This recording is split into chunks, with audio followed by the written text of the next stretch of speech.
ahí está. Bueno, bienvenidos a todos. Muchísimas gracias por conectarse. Es el primer live del canal, así que espero que los nervios no me ganen. Básicamente hoy les quiero pues quiero hablarles un poquito de tendencias de arquitectura y desarrollo de software en el 2019. ¿Me confirman entonces? Creo que me pueden escuchar bien, ¿cierto? Si me confirman, si me están escuchando por aquí, mientras les voy compartiendo mi pantalla. Sí, sí, sí. Ah, bueno, Santiago, Julián, vale, súper. David, Andrés, dale, listo. Olga, Doan, dale, gracias. Entonces voy a compartirles por aquí mi pantalla. Permítanme un segundo. Y compartir. Listo.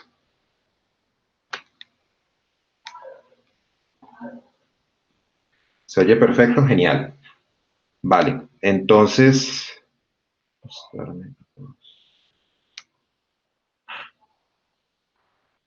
Listo, vale. Entonces creo que deberían poder ver mi pantalla también. Como les comentaba, entonces vamos a hablar un poquito de tendencias de arquitectura y desarrollo en el 2019. Voy a cuadrar por aquí. ¿Fuerte y claro? Vale, perfecto. Entonces voy a empezar por aquí. Entonces creo que ya en este momento deberían estar viendo mi pantalla. Pues básicamente pues ya me conocen, mi nombre es Manuel, voy a saltarme esta introducción. A los que de pronto no estén en la lista de correo, los invito a que se unan. A los que no se han suscrito al canal también les dejo ahí la invitación para que en algún momento lo hagan. Y pues bueno, comencemos entonces con la charla. Entonces, básicamente, esta charla la hice porque yo sé que muchos de nosotros en los que trabajamos en tecnología, digamos que de alguna forma siempre estamos preocupados o preocupadas por quedarnos desactualizados. Salen tecnologías todos los días y hay veces uno siente como que uno no puede seguir el ritmo, hay veces uno va a una entrevista de trabajo y te pregunta por conceptos o por nombres en inglés extraños de los que no tienes ni idea y es difícil, es muy difícil estar al día. Y por eso quise hacer este live. Entonces, estuve investigando, digamos, tecnologías, conceptos muy de punta y quiero hablarles de eso justamente hoy para que sepan qué es lo que viene, para que por lo menos les genere suficientes dudas para profundizar, para investigar más.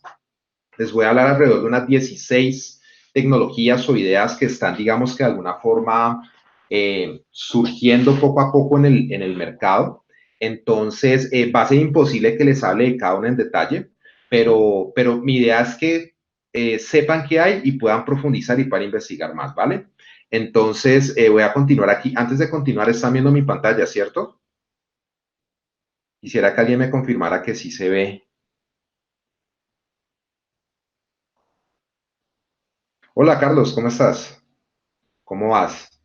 Mientras alguien me confirma, entonces por aquí tenemos a Carlos, a Edward, a Paitonero, Leonardo, Duván, Olga, Andrés, David, Santiago, tenemos a Cris de Coderos, Julián, súper, muchísimas gracias a todos por conectarse, listo, perfecto, la pueden ver. Entonces, continuemos entonces, vale.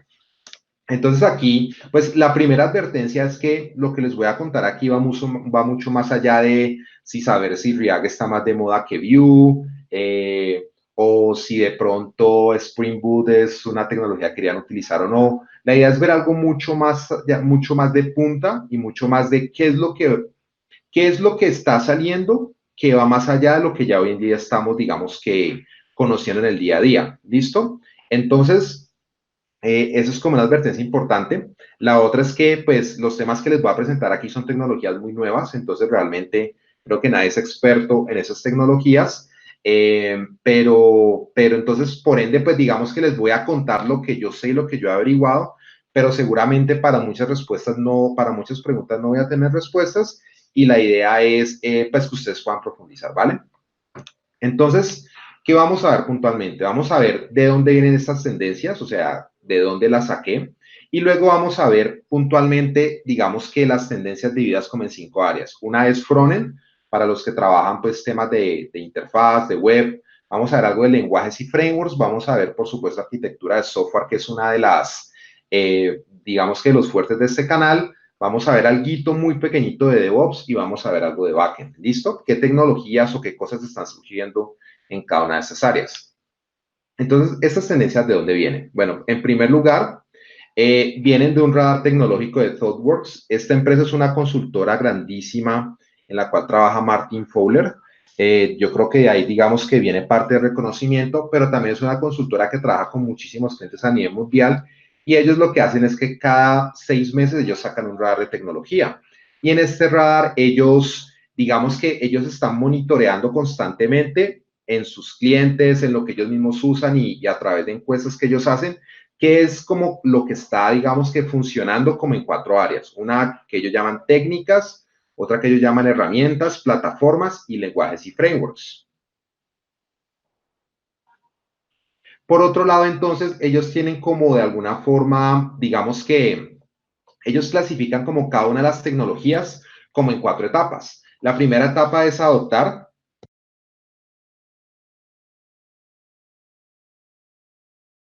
La primera de esas etapas es adoptar, ¿vale? O sea, quiere decir que es una tecnología, digamos, que ya está muy madura, ya es seguro implementarla, ya se probó que funciona, no hay mucho riesgo.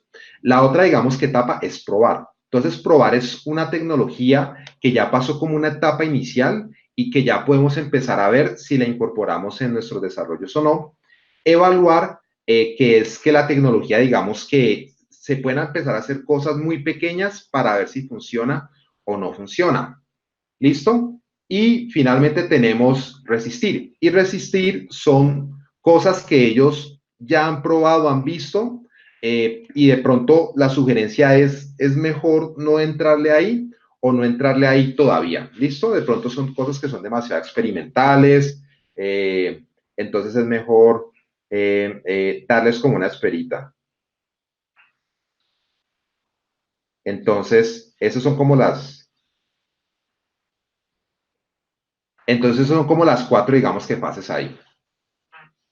¿Vale?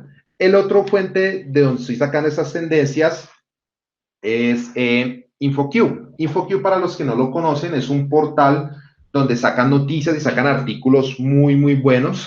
Están dirigidos más que todo como una audiencia más senior, son temas, digamos que mucho más avanzados, y ellos también sacan un reporte de tendencias, ¿listo? Y ellos sacan estos reportes de tendencias en distintas áreas, una de ellas es arquitectura de diseño, y básicamente ellos muestran, digamos que las tecnologías, digamos que en 4 fases, y de pronto para los que han visto temas de innovación, y temas de adopción tecnológica, esa gráfica les va a parecer, digamos que conocida, donde básicamente, digamos que está una etapa que es como la mayoría tardía, que son tecnologías que ya no se discute si son buenas o no, si funcionan, o sea, ya son tecnologías que están probadas y van a estar ahí por mucho tiempo y digamos uno las puede utilizar sin mayor problema.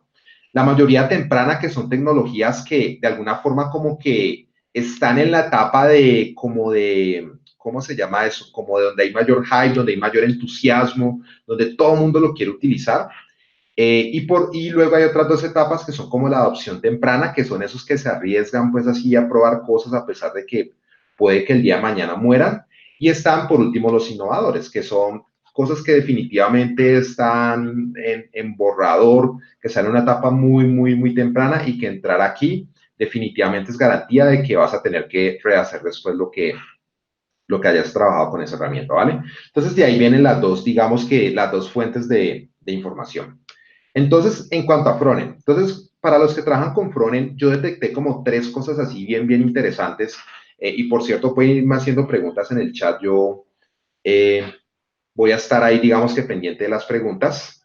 Y la primera es el tema de microfrontends. ¿Listo? Y microfrontends es un enfoque bien, bien interesante.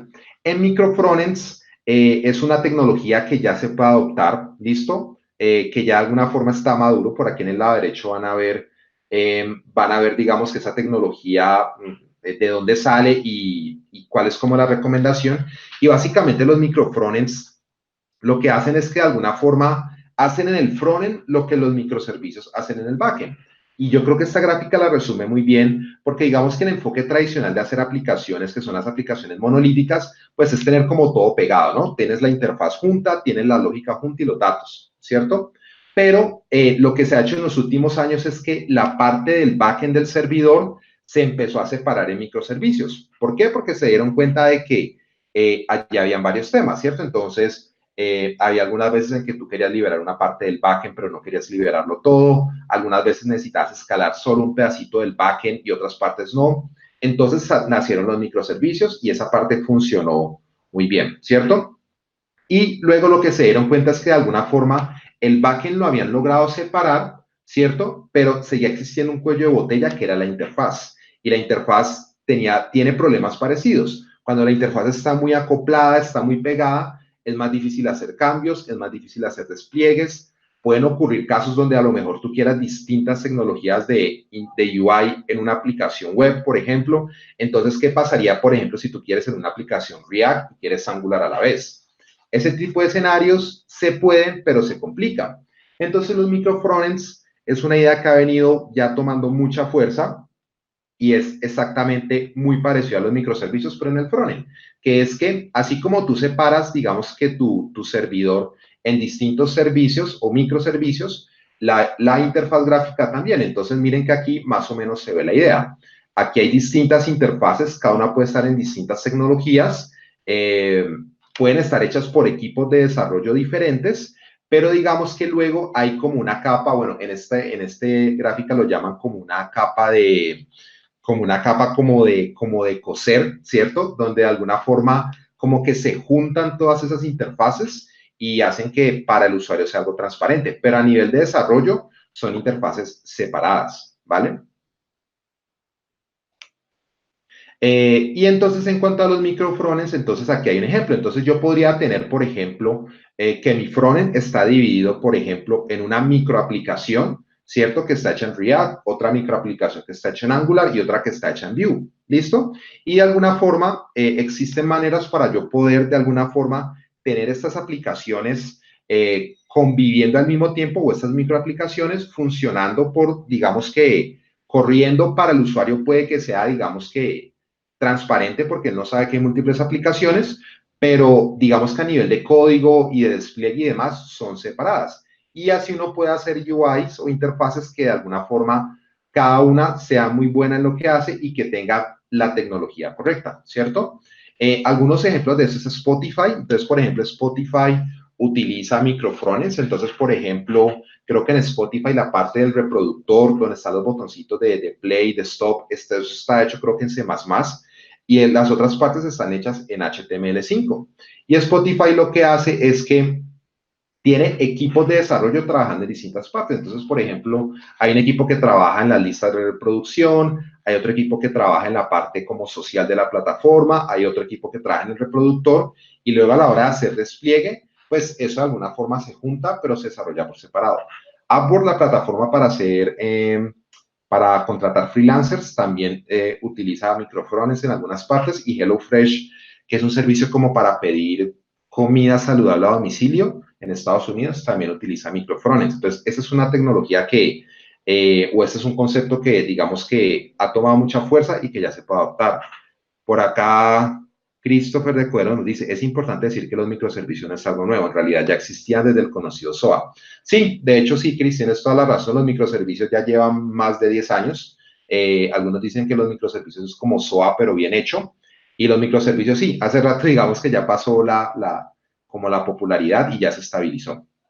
¿Listo? Entonces, la segunda tecnología o las tecnologías de las que les quería hablar y que mencionan en las tendencias, pues es GraphQL y Apollo. De pronto, GraphQL y Apollo lo han escuchado, sobre todo los que trabajan principalmente en React, ¿cierto? Y es como que donde de alguna forma, digamos que tienen como su principal, digamos que su caso de uso, pero GraphQL puede ser utilizado con otras tecnologías, en otros ambientes. Entonces, de alguna forma, la recomendación es que ya GraphQL se puede adoptar, ¿listo?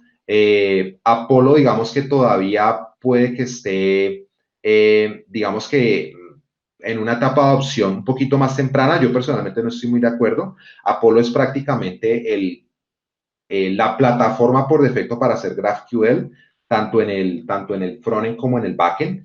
Y para los que no estén muy familiarizados, pues GraphQL es más lo que se ve aquí y es, digamos que una forma, eh, digamos que es una forma muy eh, eh, concreta y muy sencilla de empezar a consultar APIs. Y en la medida en que yo voy armando aquí mi consulta, pues esos son el tipo de resultados que yo puedo ir obteniendo. Entonces es como una forma de empezar a consultar datos en una API y que sea mucho más flexible. ¿Cómo hago GraphQL? Lo hago con Apollo. ¿Listo? Y Apollo ya es una plataforma.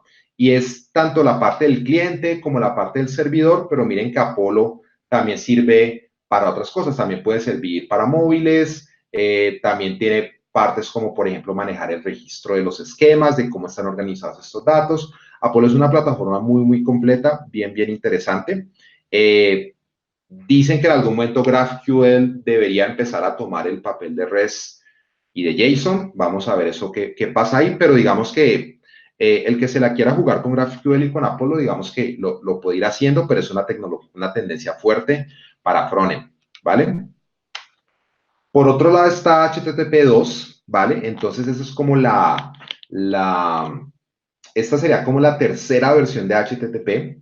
El tema aquí que ha sucedido, ¿cuál es? HTTP es como el protocolo, digamos, de Internet, el principal, ¿cierto? Y tiene hermanitos como FTP, hermanitos como SMTP para la parte de correos electrónicos, pero HTTP como que de alguna forma se quedó ahí quieto. En la versión 1.1, que es en la que casi todo corre, es del año 92, o sea que ya tiene un tiempito.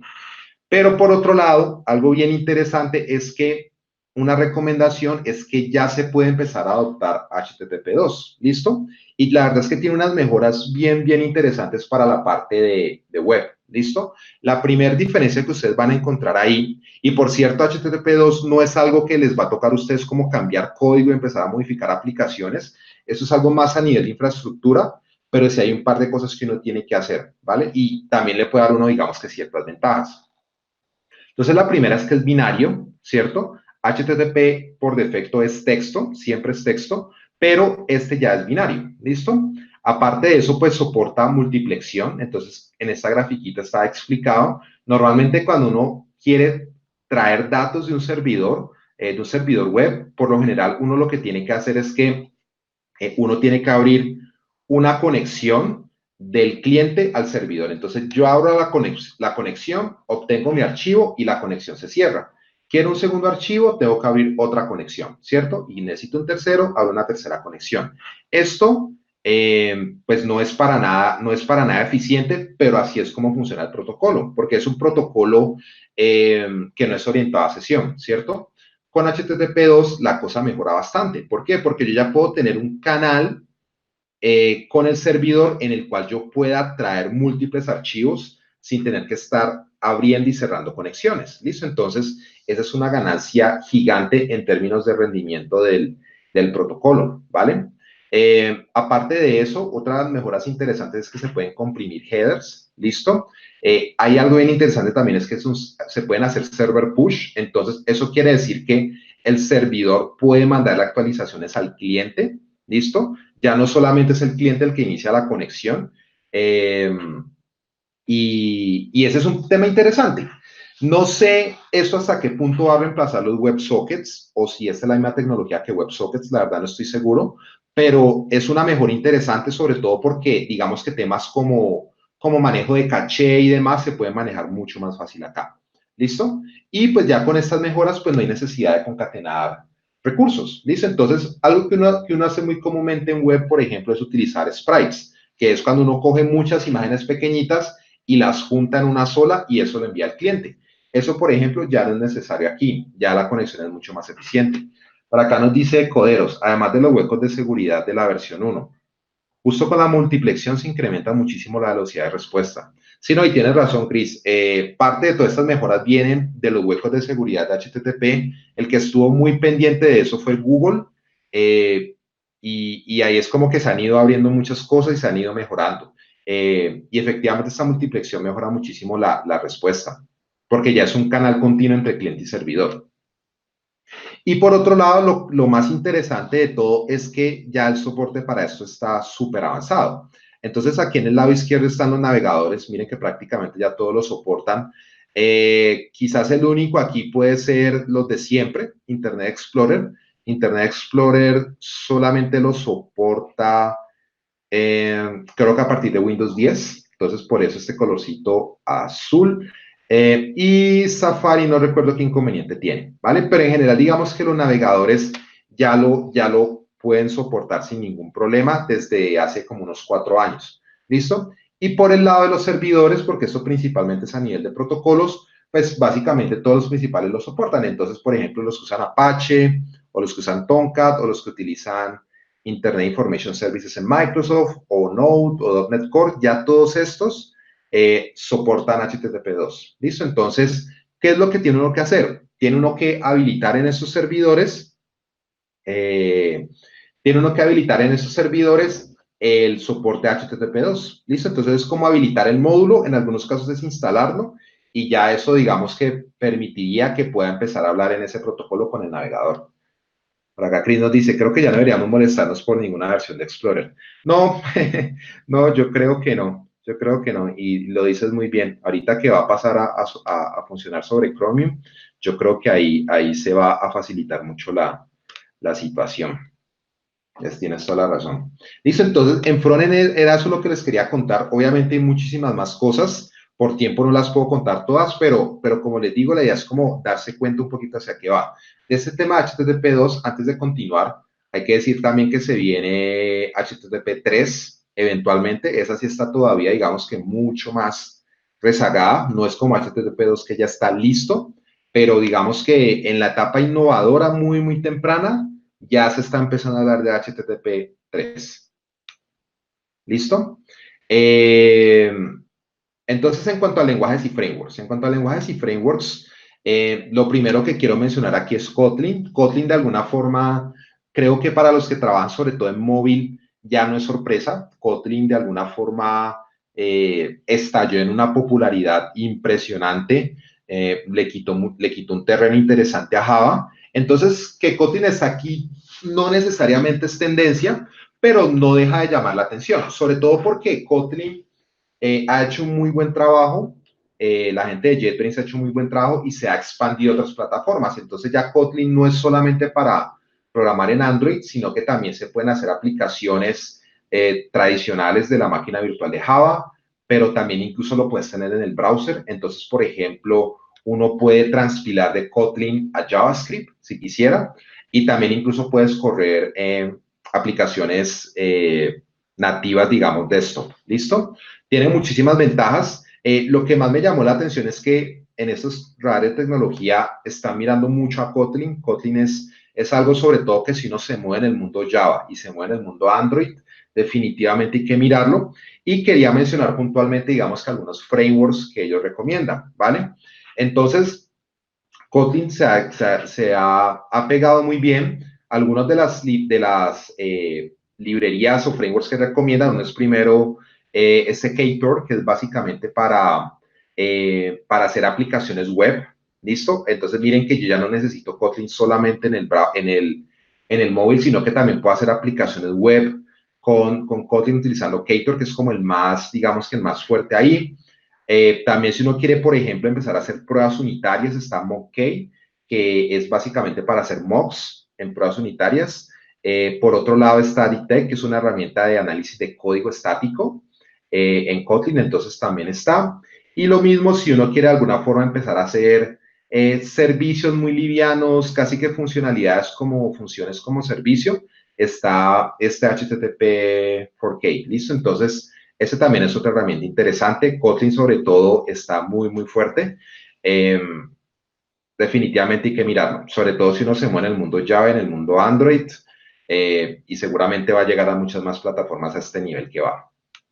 ¿Vale? El otro que de alguna forma no es sorpresa, pero quería mencionarles TypeScript. Yo sé que algunas personas como que todavía se preguntan si TypeScript sí, TypeScript no, si sí deberíamos irnos por eso, o deberíamos utilizar JavaScript moderno. Esa es una discusión, digamos, muy larga, pero básicamente digamos que estos radares ya recomiendan adoptar TypeScript.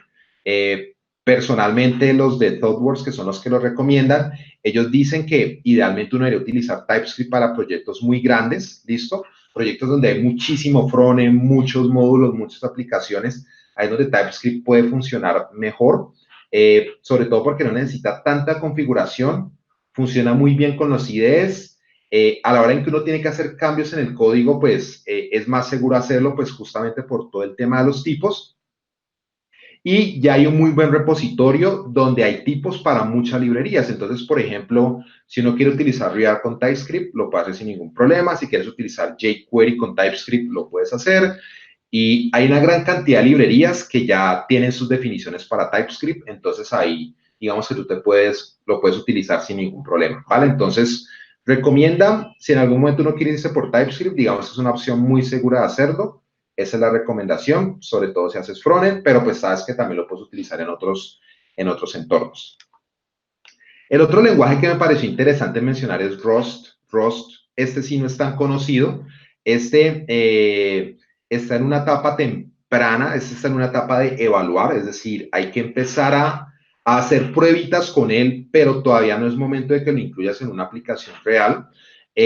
Yo personalmente escuché Rust, creo que lo escuché el año pasado, justamente cuando empecé a leer un poquito de WebAssembly.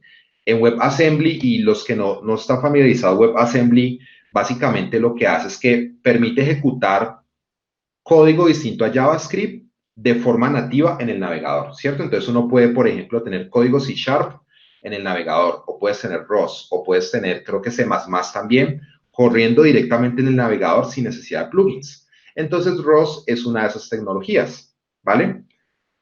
Entonces, ese es un entorno donde se mueve muy bien, también es muy eficiente para el tema de red, está teniendo aplicaciones bien interesantes para dispositivos embebidos, ¿listo? Sobre todo dispositivos embebidos que necesitan mucha potencia, ahí digamos que se está utilizando mucho, y también se está utilizando para herramientas de infraestructura. Hay otro tema bien interesante ahí que es la infraestructura como código. Hoy en día uno puede configurar servidores, ambientes, máquinas utilizando código, ¿cierto? Las plataformas en la nube nos permiten hacer eso. Entonces, ahí Rust también se está utilizando muchísimo, también aplicaciones de línea de comandos. Bien interesante para tenerlo en cuenta. ¿Qué tal TypeScript para el back? Pregunta Orlando. Pues la recomendación de ellos es principalmente para el frontend, pero uno también puede hacer Node con TypeScript. Uno puede tener el código hecho en TypeScript y que transpile a JavaScript y usarlo en Node. Sería una opción interesante, Orlando. La verdad es que no lo he hecho, pero creo que puede funcionar muy bien, sobre todo pensando en que en el backend es donde tienes la lógica de negocio, tienes más validaciones, entonces de pronto ahí los tipos te pueden servir incluso mucho más que el frontend. Por aquí Coelho nos dice, el proyecto empezó por ahí en el 2015. Ok, no lo sabía, eso es un buen dato, gracias. Entonces, eso es lo que les quería contar en la parte de lenguajes, ¿listo? Recuerden si tienen alguna pregunta, ahí está. Por aquí dice Chris, lo interesante de ROS, a diferencia de C, por ejemplo, es que es menos susceptible a errores. Ok, buenísimo ese dato. Sí, ROS ha pegado muy bien, Mozilla lo ha también abanderado muchísimo, entonces ahí está la opción. Como les digo, la recomendación es todavía como que de alguna forma mirarlo como con mucho cuidado, pero está ahí. No sabemos qué también vaya a funcionar en un futuro, pero es interesante saber que hay otras opciones ahí.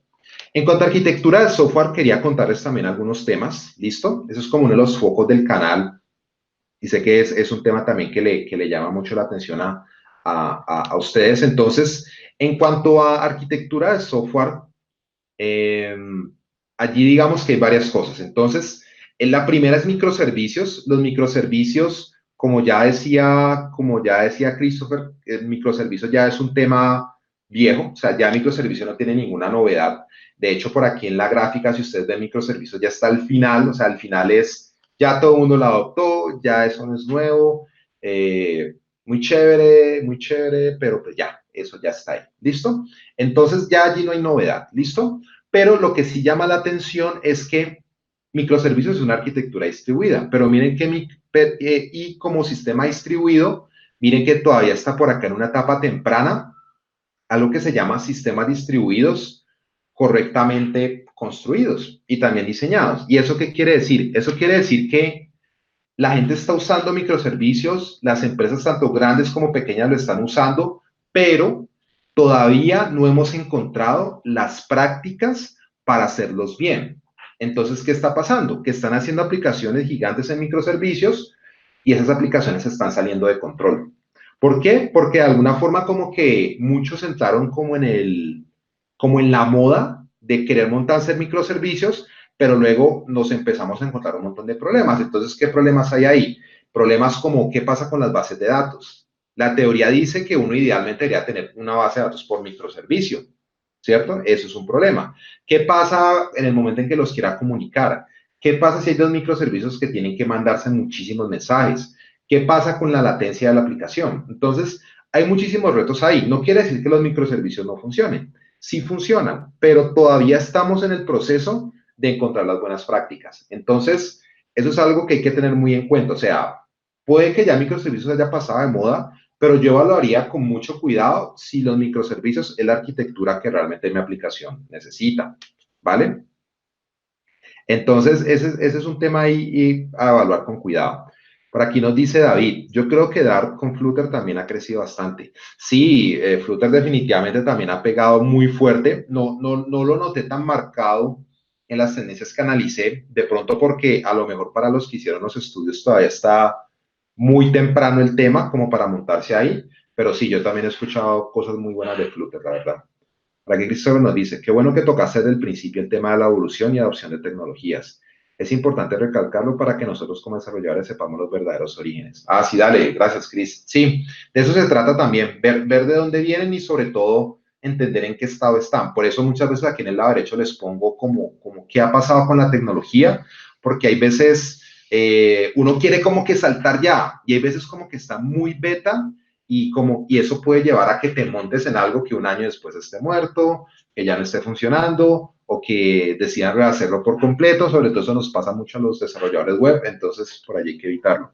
Por aquí nos dice Pythonero, yo no conocía el lenguaje de programación ROS, solo sabía el videojuego ROS, el cual es de supervivencia. Ok, dale, buen dato. Por otro lado, hay otro tema interesante, un poquito curioso, que se llama arquitecturas evolutivas. Este es un tema que viene sonando más o menos desde el año 2015, todavía está en adopción temprana, es decir, eso todavía no está masivo, pero eso es como un nuevo enfoque de hacer arquitectura de software, ¿listo? Y básicamente eso es como, para mí, eso es como arquitectura mezclada con metodologías ágiles, algo así. Entonces, eh, la idea básicamente es que uno haga la arquitectura de forma tal que los cambios se hagan de forma incremental y se hagan de forma ordenada. ¿Listo? Y la idea es que esto uno lo vaya llevando a distintas, digamos que partes. Entonces, eso es más como una forma de hacer arquitectura, más que una tecnología como tal. ¿Listo? ¿Qué características tienen estas arquitecturas? Uno, pues que es modular, ¿cierto? La modularidad te permite como de alguna forma ir metiéndole partes nuevas, organizadas alrededor del negocio, ¿listo? Aquí es muy importante diseñar a partir de cómo el negocio está pensado, ¿listo? Hay un concepto bien interesante que es traer el dolor. Traer el dolor es de alguna forma algo medio masoquista, pero lo que dicen aquí es que uno debería de alguna forma, si hay algo que es difícil hacer y cuesta mucho trabajo, eso deberíamos tratar de resolverlo lo más pronto posible e idealmente automatizarlo. Y hay otra cosa que se llama dilatar las decisiones. Y este dilatar las decisiones es algo de lo que habla mucho el tío Bob. Y el tío Bob dice que una buena arquitectura debería evitarte tomar decisiones rápido. Entre más tarde puedas tomar una decisión en términos de arquitectura, mejor. Entonces, esto suena un poquito extraño, pero para hacer un paréntesis muy chiquitico, no sé, una decisión de tecnología muy común es la base de datos. Tienes que escoger el motor de base de datos. ¿Listo? Entonces, probablemente eso es lo primero que uno elige. Lo que dicen ese tipo de arquitecturas es que entre más tarde lo escojas, mejor. Y la arquitectura debería darte como la facilidad para que esa decisión la puedas retardar. ¿Por qué debería retardar la decisión? Imagínate que escogiste, al comienzo de la aplicación, escogiste utilizar Oracle, pero te diste cuenta que a lo mejor tú necesitabas una base de datos NoSQL y necesitabas utilizar Mongo. ¿Sí me entiendes? Entonces, en la medida en que vas avanzando en el proyecto, seguramente vas a tener más información para saber que necesitas una base de datos no relacional. Entonces, una arquitectura evolutiva, la idea es que te ayude a dilatar esas decisiones. Y también estas arquitecturas, y eso es un tema que da para una serie de videos completa, es las fitness functions. Las fitness functions básicamente es, en estas arquitecturas, ellos tratan de definir cómo medir los atributos de calidad de la arquitectura. Entonces, por ejemplo, si para tu arquitectura es muy importante que tenga mucha disponibilidad, entonces la función debería reflejar eso. Si para tu aplicación es muy importante, por ejemplo, la internacionalización, es decir, que funcione en varios idiomas, que soporte dólares, euros, pesos, etcétera, entonces la función debería darte eso. ¿Listo? Entonces, este es un tema muy extenso. Como les digo, la idea es como soltar cápsulas para que ustedes puedan investigar y leer más de lo que les llame la atención, ¿vale? Por acá nos dice Chris, caray, qué buen live, mucha información importante. Dale, gracias, Chris. La idea es como es, así poder hacer un repaso. Alfredo nos dice, ¿por dónde empiezo a aprender arquitectura de software? Por aquí Julián le dice, Manuel tiene unos cursos buenísimos en este mismo canal, revísalos y déjate guiar. Gracias, Julián. Sí, aquí en el canal tengo algunos videos de arquitectura, Alfredo. Yo creo que eso puede ser una buena base. Obviamente hay muchísimo, estoy en el proceso de crear el contenido, pero yo creo que allí hay algunas cosas en las que te puedes apoyar. Ya por aquí nos dice Orlando, ya que tocas el tema de bases de datos en arquitectura, ¿cómo determinarías fundamentalmente cómo usar una SQL y no SQL? Uf, Orlando, pero es que esa pregunta es para, esa pregunta es para un video largo. Para resumirte, ¿qué tan rápido necesito leer y qué tan rápido necesito escribir datos? Ese es un criterio fundamental. Y si las estructuras son importantes, si la estructura no es tan importante y yo necesito estar metiendo y sacando información a tasas muy altas, ese puede ser un buen criterio para NoSQL. Si necesito muchísima estructura y necesito que los datos estén muy bien organizados, que no haya duplicación, pues ahí puedo pensar en SQL, pues que es como el enfoque más normal, ¿no? Por aquí John Frey nos dice que es una arquitectura hexagonal. Ustedes están haciendo buenas preguntas. John Frey, una arquitectura hexagonal es algo muy parecido, no sé si estás familiarizado, pero es una idea muy similar a la arquitectura limpia del tío Bob. Eh, para explicarte básicamente el enfoque de una arquitectura hexagonal, así como una arquitectura limpia, es básicamente las entidades, o sea, tu modelo de datos, bueno, no tu modelo de datos, tu modelo de entidades y la lógica de negocio. Y la idea es que alrededor de la lógica de negocio y de tus entidades, de alguna forma, tú tienes dependencias externas que son tu base de datos, el disco duro donde escribes un archivo, un servidor web, etcétera, etcétera, ¿vale? Es una discusión mucho más larga, pero espero que eso te dé alguna idea. Alfredo, se me olvidó decirle, también tengo unos libros recomendados de arquitectura. De pronto al final posteo el link a esos libros. Ahí también yo creo que allí hay información chévere para que empieces a aprender de arquitectura. Por otro lado, está otra tendencia importante es programación reactiva. Programación reactiva es un concepto bien interesante. Yo cada vez lo estoy empezando a ver más. Aquí es adopción temprana, pero yo creo que la programación reactiva se está empezando a adoptar mucho más rápido. Es un tema también extenso, pero básicamente la idea es que uno programa utilizando flujos de datos asíncronos. Y la forma como para mí ha sido más fácil entenderlo, y quizás no sé si sea la más apropiada, es que hay que pensar la lógica como si fuera una secuencia de eventos. ¿Listo? Entonces, uno piensa las operaciones y lo que ocurre en el sistema como eventos. ¿Listo? Y esos eventos vienen dados por unos flujos de datos. ¿Listo? Esta gráfica de alguna forma representa esto, como que de alguna forma hay un evento de clic en la aplicación y ese evento de clic dispara como otra serie de flujos o de acciones. En algún momento el flujo termina, pero pueden ocurrir errores. Entonces, programación reactiva es otro tema que hay que ir mirando por los laditos. Para los que trabajan en Java, hay dos herramientas que está recomendando mucho, digamos que en los reportes. Una es Webflux para Spring. ¿Listo? Entonces, si uno quiere hacer programación reactiva con Spring, Webflux es una herramienta que hay que ir mirando. ¿Listo? Ya se puede evaluar. Y por otro lado, hay otra que se llama Reactor, también es para Java. ¿Listo? Esta, digamos, está en una etapa más temprana. Esta creo que es un poquito más general, no es solamente para Spring como esta, pero también está por ahí. Los que trabajan en web, en JavaScript, está RxJS. Esa es otra herramienta, digamos que muy conocida para hacer programación reactiva. He visto varias implementaciones con Angular de esto, pero pero digamos que la idea es la misma. Obviamente también existen, todos los lenguajes principales existen frameworks para hacer programación reactiva, y ese es un enfoque que no para todo se va a utilizar, pero sobre todo para interfaces o para aplicaciones donde haya muchísimos eventos, entiendas una aplicación tipo Uber, entiendas una aplicaciones donde hay, digamos que, donde la interfaz está cambiando a partir de eventos que ocurren en la aplicación, a partir de eventos que ocurren en el backend. eh, digamos que ahí es donde tiene sentido, digamos que de alguna forma esta programación reactiva.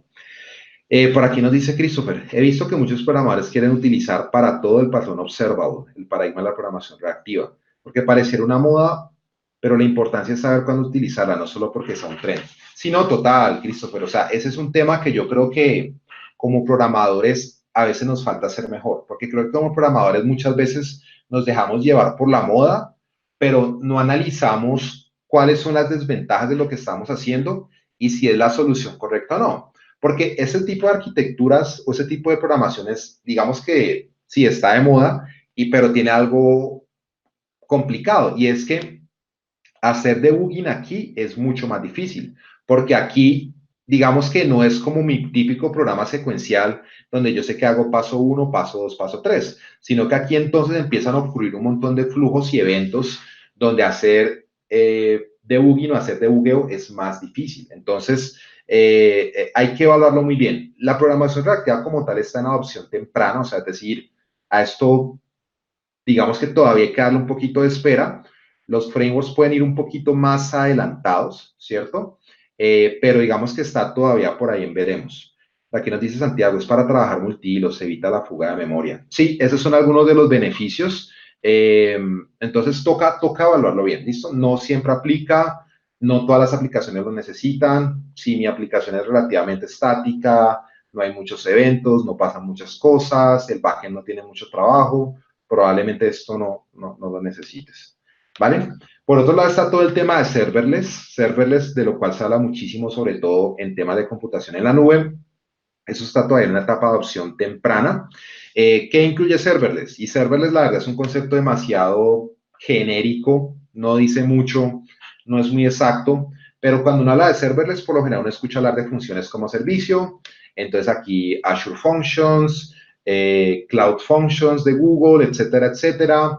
Backend como servicio, que es como lo que tiende a ser un poquito Firebase, bases de datos como servicio. Entonces, todas esas ideas de serverless, al menos para la gente de InfoQ en su reporte de tendencias, todavía es en una etapa de opción temprana. Entonces, es como que empezar a jugar con la herramienta, pero de pronto mirar bien si se debería utilizar para aplicaciones en producción o aplicaciones reales. ¿Listo? Entonces, está ahí, hay que mirarlo, seguramente hacia allá vamos, pero digamos que hay que tomarlo, digamos que con una pizca de sal este tema.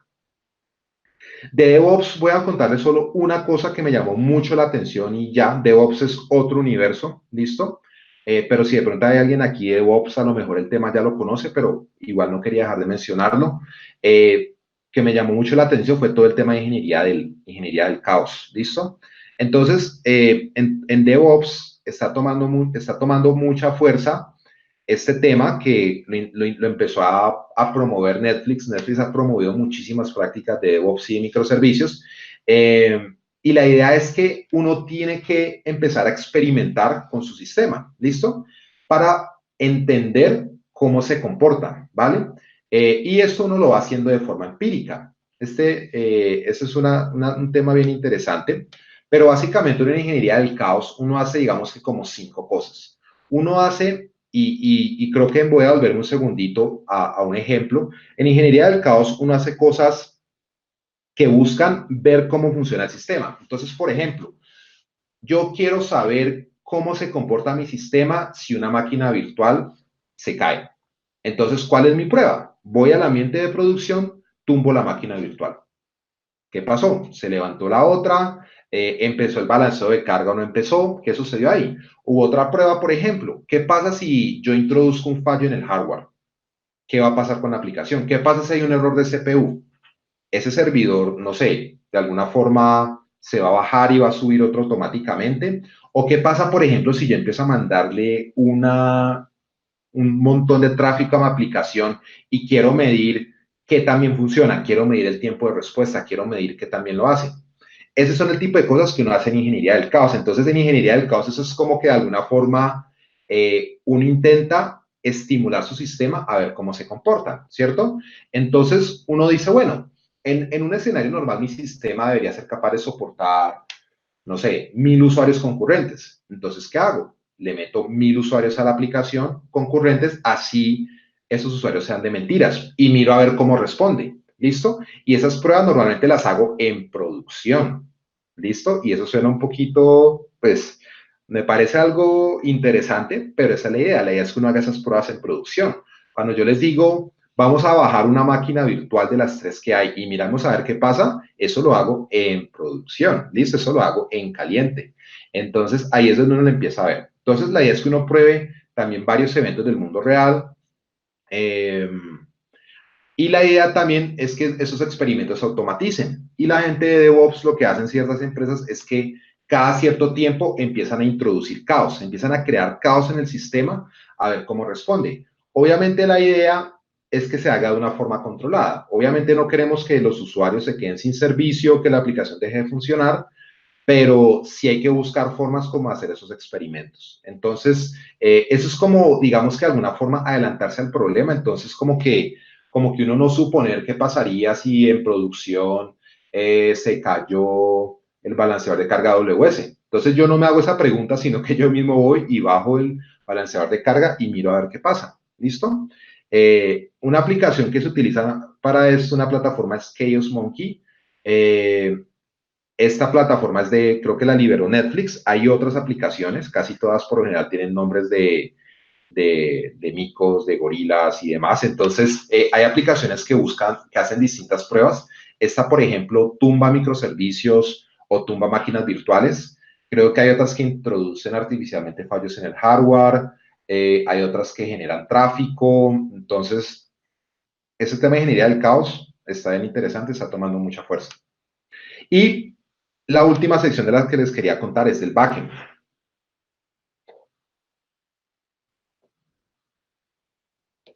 En el backend hay muchísimas cosas, bastantes de hecho.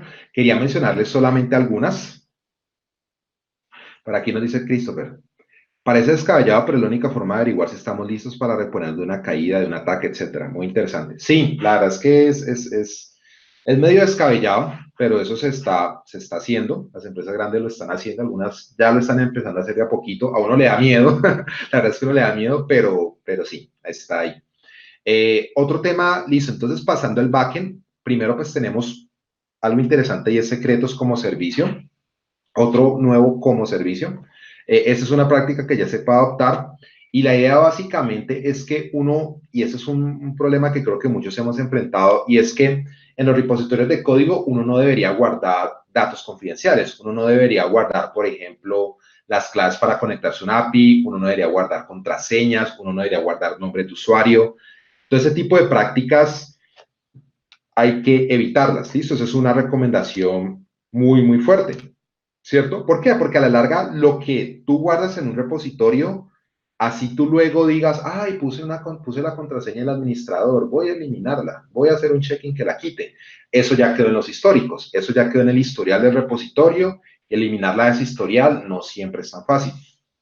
Entonces, una buena práctica que ha salido, bueno, hay unas prácticas como utilizar variables de entorno, y utilizar otras cosas, pero digamos que ya en la nube, sobre todo si uno tiene una aplicación en la nube, es que ya hay servicios especializados para guardar información confidencial. Entonces ya digamos que Azure lo tiene, se llama Key Vault, o está el Key Management Service de Amazon, y el que se llama igual, que es el de Google. Entonces, de eso se trata. Entonces, básicamente uno lo que hace es que uno no guarda esa información en su código en el repositorio, sino que uno utiliza estos servicios para poder guardar esa información y poder estarla actualizando. Con una ventaja de que si en algún momento dado pues esa información cambia, pues yo no tengo que ir a cambiar el código, sino que lo hago en estas plataformas y de ahí mi aplicación digamos que lo obtiene. Por aquí Santiago dice, y suena lógico, es mejor provocar el error y no esperar a que el cliente o los usuarios lo provoquen. Sí, estamos hablando de ingeniería del caos. Totalmente. Sí, suena lógico, es mejor que uno lo provoque el error. hasta qué punto uno debería estimular producción, digamos que esa puede ser otra discusión. Por otro lado está algo nuevo que se llama Deno. Deno es otro framework JavaScript, curiosamente, pero este framework, digamos que le están poniendo mucho cuidado porque este framework lo está haciendo Ryan Dahl, y Ryan Dahl es el creador de Node.js. Y básicamente lo que está haciendo este señor es que el tipo dijo, bueno, yo hice Node, lo acogió la comunidad, Node ha sido un éxito rotundo, pero Node tiene una serie de problemas. Mi propuesta para solucionar esos problemas es Deno. ¿Listo? Entonces, este señor hizo Deno, está en una etapa de evaluación, es decir, eso todavía está temprano, o sea, no quiere decir que vamos a botar todo el código que hicimos en Node y lo vamos a hacer en Deno, esa no es la idea. ¿Listo? Hay que empezar a mirarlo, hay que saber que existe por lo menos. Este en particular funciona para TypeScript y para JavaScript. Funciona para ambos. Bueno, Node también, pero este por defecto viene hecho en eso. Este, curiosamente, también está hecho en Rust, el lenguaje de programación que hablamos hace un tiempo. Entonces, miren que Rust ya está encontrando usos y está hecho pues en el motor V8 de JavaScript. ¿Listo? Entonces, a ver, ¿qué dice por acá? Christopher, Deno igual a Node. Oh, qué descubrimiento. No lo había notado. Ok, vea pues, aprendimos algo, aprendimos otra cosa más hoy. Vale, vale, interesante ese dato, Chris. Por aquí Eduardo nos dice, no falta el cómic con todas las contraseñas. Sí, no, no, pues ¿cuántos repositorios nos han ido con contraseñas, nombres de usuario? Eso se ha visto mucho. Sí, eso hay veces pasa, ¿no? Muchas veces está escribiendo código, de pronto y veces es más rápido poner la contraseña por ahí que estarla digitando cuando uno hace pruebas y cuando menos se dio cuenta, esa contraseña está en el repositorio. Y una vez está en el repositorio, ya es parte del histórico, ¿cierto? Entonces, sí, eso pasa. Entonces, Deno es algo nuevo que está surgiendo, no se sabe qué va a pasar con esto, a lo mejor no funcione. Obviamente, digamos que el nombre detrás de esto hace que uno digamos, como comunidad lo tenga que mirar, al menos hacer el Hola Mundo, al menos saber eso, qué es lo que hace distinto a Node, pero ahí está. Otro tema es Contentful. Contentful como tal es una plataforma, ¿listo? Esto no es un concepto como tal. Esto se debería poder adoptar, pero más que Contentful es un tema bien interesante que yo creo que le importa mucho a los programadores WordPress y en general a los que trabajan con CMS, con herramientas de gestión de contenido como Ghost, como WordPress, como Drupal, bueno, como todas esas herramientas, bueno, Joomla, yo no sé Joomla en qué anda, pero ese tipo de gestores de contenidos, las personas que desarrollan para eso tienen que empezar a mirar esto sí o sí. Y ese concepto se llama los Headless CMS. Entonces, los Headless CMS es de alguna forma lo que viene en cuestión de gestores de contenidos, ¿vale? Entonces, aquí ya empiezan a hablar de otras cosas como CMS como código, ¿listo? Y ya empezamos a hablar de plataformas de contenido. Entonces, ¿cómo es eso? Contentful es uno de esos CMS, digamos que livianos o digamos que sin cabecera, ¿listo? Entonces, ¿cómo funciona normalmente un CMS? Un CMS básicamente funciona así. Hay una interfaz administradora. En esa interfaz administradora yo lo que hago es que yo creo mi contenido, ¿cierto? Creo un nuevo post, creo una nueva página, subo un archivo, ¿cierto? Y lo que hago es que a través, digamos que de un backend, eso queda en una base de datos, ¿cierto? Y yo a través de esa interfaz administrativa estoy creando páginas, estoy creando contenido y eso queda en una base de datos, ¿cierto? Y luego, por otro lado, ese gestor de contenidos o ese CMS, pues tiene como una vista pública. Y esa vista pública básicamente lo que hace es que va y lee la base de datos. Eso es en esencia un CMS. ¿Listo? Eso es en esencia un CMS. Y ya, ¿cierto? Eso es lo que hace. Obviamente eso tiene unas limitaciones. ¿Qué limitaciones tiene? Pues que esto no es realmente muy flexible. Que el contenido que yo crea aquí, pues vive en esta base de datos y ya. Realmente las opciones de extender esto las hay, pero no son muchas, ¿vale? Entonces, ¿esto cómo funciona, digamos que o cuál es la alternativa que proponen? Los Headless CMS, no solo Contentful, sino cualquiera, básicamente funcionan diferente. ¿Por qué? Porque yo tengo una interfaz administradora, yo ahí creo mi contenido, ¿cierto? Allí lo actualizo y ahí hago todo, pero miren que esto va a un API, va a un API, y ese API habla con una base de datos o con un backend, con lo que sea, ¿listo? Pero miren que ya es un API, ya no es una base de datos. Cuando yo de alguna forma creo ese contenido y ese contenido se puede acceder a través de un API, pues con el API vienen las aplicaciones. Entonces, ¿qué es lo que estamos viendo hoy en día? Que las personas que crean contenido para múltiples plataformas. Entonces, si yo creo un video y ese video yo no solamente lo quiero en YouTube, seguramente lo voy a querer también lo voy a querer en Facebook, a lo mejor voy a querer un pedacito del video en Twitter y lo voy a querer en Instagram. Entonces, miren que ya el contenido se está volviendo como de alguna forma multiplataforma. Ya no es solamente tú creando el contenido en WordPress, sino que ese contenido tiene que ir a muchas partes. ¿Listo? Y eso es lo que está tratando de hacer este tipo de plataformas. Empezar a volver el contenido, volverlo parte de una plataforma. Ya no es un código HTML por allá guardado en una base de datos, sino que le están dando estructura, o sea, este contenido ya tiene estructura, tiene semántica, y a través de distintas plataformas yo puedo empezar a consumir ese contenido y empezar a ofrecerlo. Entonces, todo el tema de los gestores de contenido viene para acá, ¿cierto? Entonces, yo, digamos, una recomendación que sería es que las personas que trabajan con WordPress, trabajan con Joomla, trabajan con ese tipo de plataformas, es súper importante que empiecen a echarle un ojito a los headless CMS. Contentful es uno, Netlify es otro, lo están utilizando mucho los desarrolladores, allí hay muchísimas cosas. ¿Listo? Por aquí nos dice Andrés, Manuel, súper los temas, por favor nos comparte la presentación, claro que sí. Gracias y súper pendiente del siguiente live. Vale, Andrés, me alegra que te haya gustado. Por acá nos dice Edward. No sé, fue el POC, el POC, y de no es el de verdad, verdad. Que Node fue el de pruebas. Bueno, de pronto quizás el Node fue el que utilizó Ryan para aprender y de no es el en el que va a aprender de Node. Entonces, por acá dice Duan, felicitaciones con los conceptos de este mundo tan amplio que se llama tecnología. Continúa con esta idea que se llama tecnología. Los que hacemos parte de comunidad de tecnología de la ciudad lo valoramos muchísimo. No, Duan, con todo gusto. A ti muchísimas gracias por conectar. Ya casi vamos a terminar. Estamos en el último segmento, entonces les termino de contar lo que hay en el backend. Muchachos, Headlet CMS, súper importante. En backend, digamos que otro tema, este es un framework también, se llama Micronaut. Este lo escuché en un meetup que hicimos hace unas semanas. Y este Micronaut es un nuevo framework que para los que programan en Java se está utilizando para hacer microservicios y para hacer aplicaciones serverless. Entonces, también hay que mirarlo, está en una etapa muy temprana de evaluación, ¿listo? Pero está, digamos que gustando muchísimo, sobre todo porque es muy, muy liviano, es muy sencillo. Yo no lo he probado, pero dicen que es más fácil utilizar que Spring Boot. Entonces, de pronto, para los que trabajan con Spring Boot, dicen que van a encontrar aquí mayores facilidades todavía, va a ser más sencillo. Funciona sobre la máquina virtual de Java. Y este funciona con Java, el buen Kotlin, que está de moda, y Groovy. ¿Listo? Groovy sí, bueno, Groovy sí es más viejito. Yo lo conozco como el del 2008, más o menos. Entonces, Micronaut es otro framework por ahí a tener en cuenta. Está creciendo a poquitos, no para hacer aplicaciones de producción, pero al menos para irlo probando. Y por otro lado, y ya para ir cerrando, tenemos Next.js.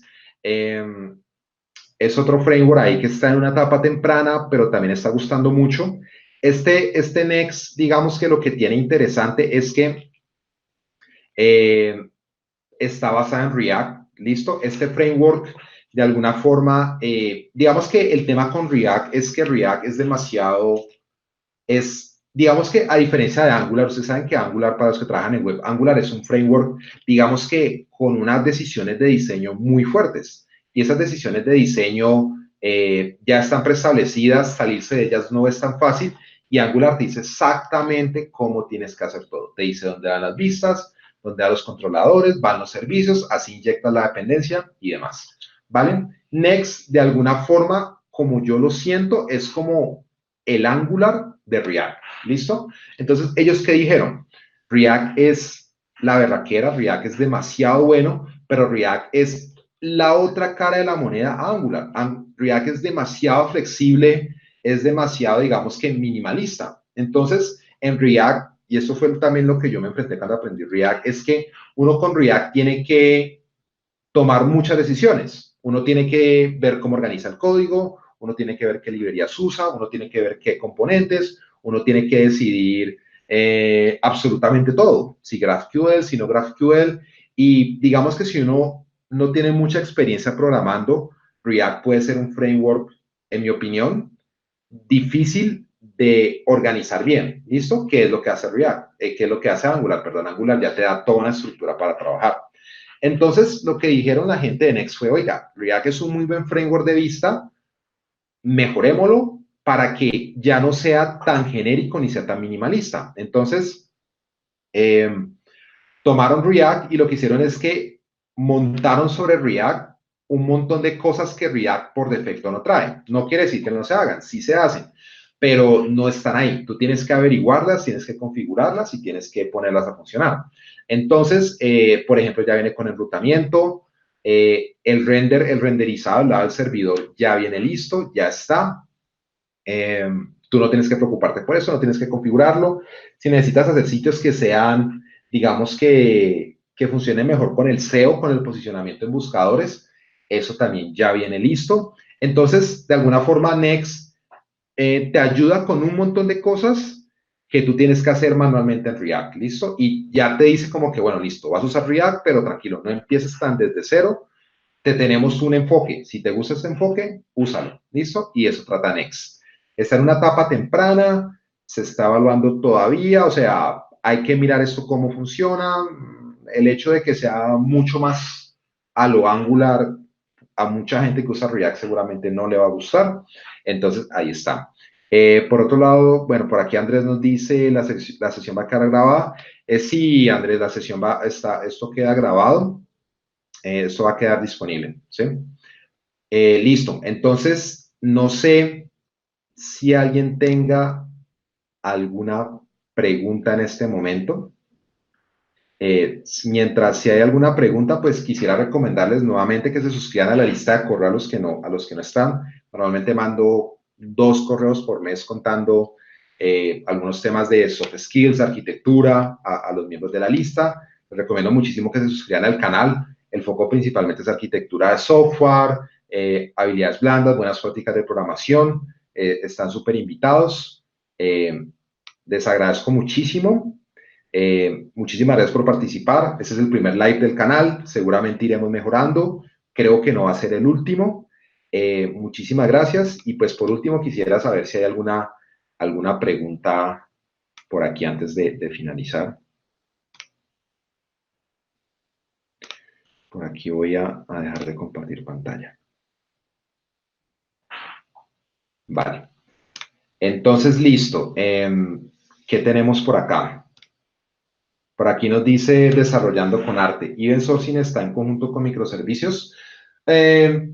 No necesariamente. Event Sourcing es otra tecnología que para los de InfoQ debe ser una etapa temprana, aunque la verdad se está utilizando bastante. No necesariamente, no necesariamente hay que utilizarla con microservicios. Yo utilizaría Event Sourcing sobre todo, y para los que no están familiarizados, Event Sourcing de alguna forma es como que uno empieza a guardar distintos eventos de lo que va ocurriendo en el sistema y esos eventos te ayudan a reconstruir la información. Entonces, por ejemplo, el ejemplo típico es que tú tienes una cuenta bancaria y tú guardas todas las transacciones de esa cuenta, ¿listo? Esas transacciones te ayudan a reconstruir el saldo de la cuenta, ¿vale? No necesariamente utilizar con microservicios, puede ser útil sobre todo si el sistema está moviendo muchos eventos y no sabes qué puede estar pasando. Por acá nos dice Christopher de Coderos, gran live, en serio, muchas felicitaciones, Manuel Zapata. Muchísimas gracias, Christopher, te agradezco muchísimo que te hayas conectado. Digamos que tu presencia, al igual que toda la gente que se conectó, ayuda muchísimo a la moral y a hacerlo de nuevo, entonces de verdad, gracias, Chris. Por eso mismo que comentas, prefiero Angular. Sí, esa es una decisión, Andrés. Angular, digamos que tiene esa facilidad de que estás trabajando con un conjunto de buenas prácticas ya establecidas, ¿cierto? Si tú estás de acuerdo con esas prácticas, Angular es perfecto. ¿Listo? Si no estás de acuerdo con las prácticas de Angular, entonces quizás puedas mirar React o puedas mirar Vue. Pero sí, muchas personas prefieren Angular por eso. Leonardo dice, gracias a ti, Leonardo, por conectarte. Mario Lacerda, excelente contenido, felicitaciones. Dale, gracias, Mario. Julián por acá nos dice, esta ha sido bastante interesante, comparto las diapositivas, porfa, y sigo con el tema de que salga un proyecto, que en el proceso de diseño se moldee con esas ventajas y desventajas. Dale, sí, voy a compartir las diapositivas, voy a ver cómo, si las pongo aquí, vamos a ver cómo las comparto, pero sí, por supuesto, las voy a compartir. El tema del proyecto donde se haga un diseño completo es algo que he estado pensando mucho, voy a ver cómo lo organizo bien, porque hay que pensarlo bien para que sea un ejercicio que sea claro y que aporte. Por aquí dice Orlando, ¿qué opinas de usar varias plataformas web en la misma aplicación, es decir, AWS y Azure al tiempo? Yo pienso, Orlando, que uno tiene que utilizar lo que mejor le funcione. O sea, digamos que hoy en día existe un concepto en cloud que se llama computación intranube, o sea, es decir, ese concepto ya existe. Yo puedo tener soluciones donde, por ejemplo, tú te das cuenta que el mejor en inteligencia artificial, y esto es solo un ejemplo, puede que esté equivocado, digamos que el mejor en inteligencia artificial es Google, ¿cierto? La plataforma de Google. Entonces, por ejemplo, tus modelos de Machine Learning los tienes en Google Cloud. Y a lo mejor tu plataforma de microservicios la tienes en Amazon porque a lo mejor Amazon te está saliendo gratis. O sea, ese es un criterio para decir la tecnología, cuál es más barata. ¿Listo? Entonces, eso es perfectamente válido. Eso es perfectamente válido, no tiene ningún problema. Obviamente tienes que mirar temas de latencia y demás, pero yo soy partidario de que uno tiene que utilizar la herramienta correcta para el problema correcto. No veo sentido amarrarse a una herramienta solamente porque toque la misma plataforma o algo así. Por aquí dice Christopher, y confirmo que tu canal aporta muchísimo a la comunidad. Me encanta. Dale, Christopher, mil gracias, de verdad. Desarrollando con arte, ¿abrirías algún curso sobre Domain Driven Design o mensajería en cola? Yo tengo un curso de patrones de arquitectura y allí hablo de colas. Una de las unidades es todo el tema de arquitecturas orientadas a eventos y colas. Ahí está. Domain Driven Design más adelante quizás. Edward, muchas gracias, hermano. No, a ti, Edward, por conectarte. Necesito aprender a programar para aprender arquitectura, nos pregunta Alfredo. Sí, o sea, sí, Alfredo. En mi opinión, sí. O sea, antes de uno poder o sea, tú puedes desde ahorita estudiar arquitectura y mejorar, ¿cierto? E ir entendiendo las ideas. Las ideas de arquitectura te ayudan muchísimo a programar mejor. Pero para que, digamos que puedas diseñar bien como arquitecto, como arquitecta y puedas ir como creciendo en ese trabajo, es definitivo que tengas experiencia como programador. Eso es algo que no te puedes saltar. Mario por acá nos dice, en Microfrontend, ¿qué centraliza todo? ¿Cómo se gestiona la vista? ¿Qué gestiona los web components?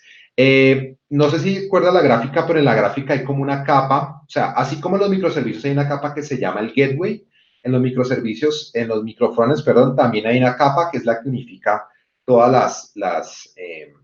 que unifica todas las distintas interfaces, ¿vale?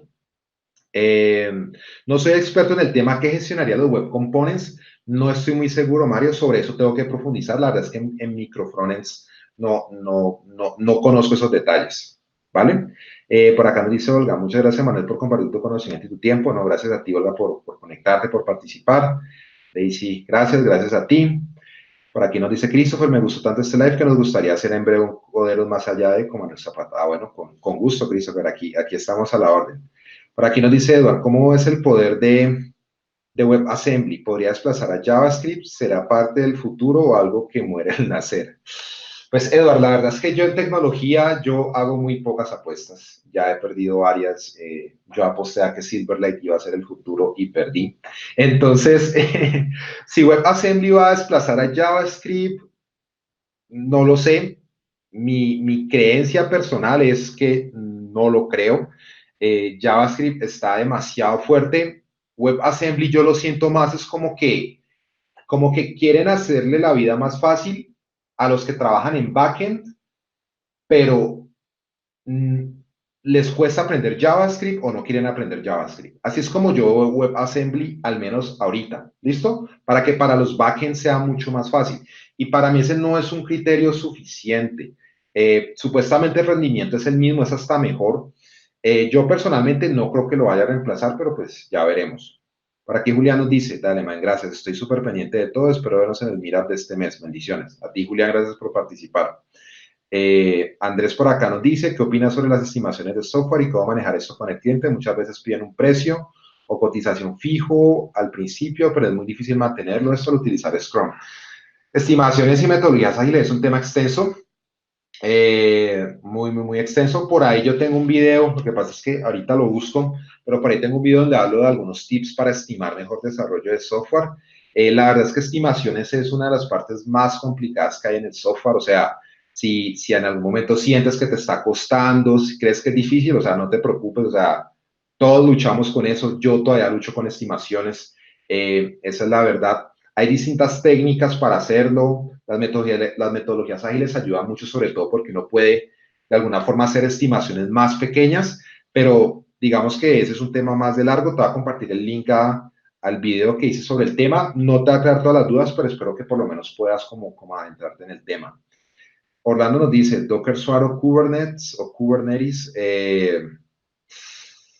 no lo sé, Orlando, no lo sé. La moda está con Kubernetes, ¿no? Con Kubernetes, como sea que se pronuncie. Entonces, pareciera que esa es la opción más popular. Personalmente, no he hecho una evaluación concienzuda para decirte cuál de los dos. Duam, danos unos tips para llegar a ser un buen arquitecto en referencia a competencias blandas y técnicas. En 2 semanas voy a sacar un video de habilidades blandas. Ahí te voy a ir contando un poquito. De hecho, el jueves sale un nuevo video. ¿Es este jueves? No recuerdo. No, la próxima semana sale un video donde justamente te voy a contar algunos tips para convertirte en arquitecto de software, tanto en habilidades blandas como en conocimientos, como en experiencia. Entonces ahí yo creo que ahí va a estar la respuesta a tu pregunta. Entonces, si me aguantas la preguntita, ahí va a estar. Alfredo Mendoza, ¿qué opinas de UML? ¿Lo utilizas? Lo utilizo solamente para clases, Alfredo, la verdad. La verdad es que UML yo creo que de alguna forma ha ido perdiendo fuerza. Yo creo que sigue siendo importante, pero, pero creo que UML se utiliza principalmente en el mundo académico y para usos muy puntuales, digamos que a nivel empresarial. Eso es lo que yo he visto. Yo personalmente creo que UML tiene que, yo pienso que las herramientas hay que utilizarlas cuando tenga sentido utilizarlas. Por ejemplo, cuando yo aprendí UML, a mí me lo enseñaron de forma muy estricta. Entonces, por ejemplo, si yo estaba en un examen y a mí se me olvidaba ponerle un más al método que era público, entonces me bajaban la nota. ¿Listo? Entonces yo como que, pero ¿por qué se me olvidó un más? Entonces, UML es muy estricto y yo creo que ese es el problema de UML, que no da la flexibilidad que una veces necesita, y yo creo que muchas veces es preferible utilizar algo que no sea tan perfecto, tan estricto como UML, pero que permita que todo el mundo entienda lo que estás queriendo reflejar en el diagrama. Hay un modelo que a mí me gusta mucho que se llama el modelo C4, ¿listo? El modelo C4 es una opción que me parece muy interesante a UML, te lo recomiendo que lo revises. Por ahí en un par de videos lo he mencionado. Por aquí Cuadros le dice a Eduardo, no creo que en el mediano plazo WebAssembly desplaza JavaScript. Se van a complementar, eso sí. Yo creo que estoy muy de acuerdo contigo, Christopher. Muchas gracias, Manuel. No, a ti, Alberto, gracias por participar. Tips para escribir requerimientos y historias de usuario, please. No, no, Andrés, yo creo que ese es otro video largo. Yo creo que ese es otro video largo. Yo te diría básicamente que a la hora de escribir historias de usuario, yo creo que entre más detallado uno pueda hacer mejor y entre más información complementaria puedas poner, todavía mejor. El reto que yo notaba con las historias de usuario es que son demasiado cortas y demasiado específicas. Entonces, hay veces como que hace falta más detalle, ¿cierto? Entonces, yo creo que uno debería trabajar las historias de usuario, pero tratar como de complementarlas como con información adicional, con diagramas, con más contexto, pero digamos que así es como por encimita lo que te puedo contar. Obviamente podríamos profundizar mucho más en ese tema. Orlando, muchas gracias, excelente live, dale a ti, gracias Orlando. Listo, por aquí Eduard Coderos, muchas gracias, justamente está por escribir, se complementan, dale, gracias. Listo, perfecto, por aquí mi papá me felicita, excelente chat en vivo. Bueno, creo que entonces con esto vamos cerrando. Entonces, Les agradezco muchísimo por participar. Igual este live va a quedar aquí público. Cualquier pregunta me comentan, me escriben, conocen mis redes sociales, ahí están. Los que me han escrito, pues saben que siempre les contesto, entonces cualquier cosa a la orden. Muchísimas gracias y hasta pronto.